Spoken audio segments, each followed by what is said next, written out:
Hello everyone, I am Namira, intern at UB Advocate. My topic is to present on legal protection given to an accused under the Constitution of India. Legal protection given to an accused under the Constitution of India. The Indian Constitution is regarded as a primary source of fundamental rights and laws that control the country's rules and regulations. All other legislation in India must be accordance with the Constitution's provision. The rights of accused and convicted persons are protected by both the Indian Constitution and criminal law.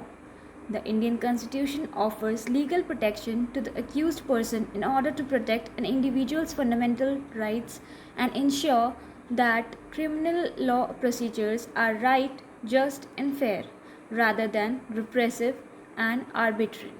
During the trial, it is required to offer legal protection to the accused individual. Protection against ex post facto law. Article 21 of the Indian Constitution protects an accused against the ex post facto law. Simply, it means when the accused commits an act that is not a crime under the IPC or any other specific legislation, the court has no authority to hold him guilty.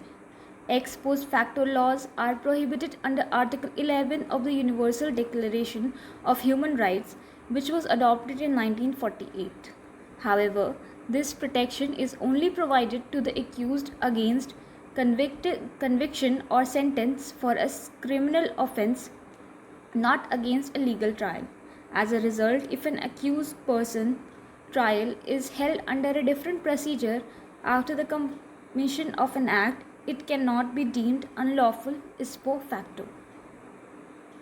Protection against double jeopardy. An accused individual in India is protected against double jeopardy under Article 22 of the Indian Constitution.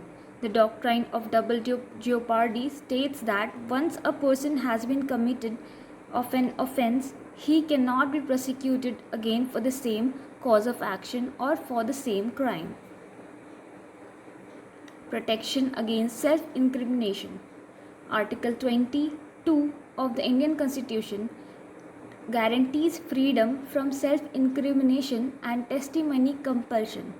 It stipulates that no individual charged with a crime may be forced to testify against himself. During the trial or in jail, the accused has a right to make any voluntary confession or admission without fear of coercion. This right of the accused applies to everyone charged with a crime under the law, and it bans all forms of legal coercion to force him to testify against himself. Legal aid to the accused in criminal law. The accused has the right to free legal representation under Article 39A of the Indian Constitution. If he is poor or impoverished and cannot afford to hire or appoint a lawyer to represent him in the court, under Article 21 of the Indian Constitution, which is expressly stated in Article 39A, the state has a constitutional commitment to offer free legal assistance to the accused person. Conclusion. So, this was all about various provisions which protects the rights of an individual under the Constitution of India. Thank you.